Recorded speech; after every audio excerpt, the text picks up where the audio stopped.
Swan, fold, pataas, bilis. Para tayo matapos na. Ito yung head, ito yung ulo, no? Okay? Ayun na. So, parang ang gagawa ng pyramid. Kitang-kita. Pyramid. Ang dami na ako talaga hindi na alam. Nakakalimutan ko ng mga specialty ko. Mga mahihirap na food. Ganon? Okay? Baliktad. And then last fold. Ang cute. Pag binukan nyo to, itong dalawa na itong flap na to dito, that will be a peacock. Kakti.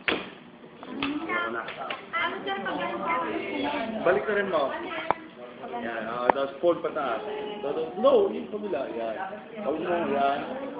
And then fold mo na pabalik. Yan. Okay na? Okay, balik tayo sa ating binabasa. At least, yun lang yung mga simpleng, simpleng nalalaman ko. Napaka-kaunti lang yan. Hindi ko lang alam kung ilan yan. Napakadami pa nga yan. Kaya, sa totoo lang. Kaso, hindi ko na din alam. Alam mo, may nakatulad ko mga elementary graduate lang.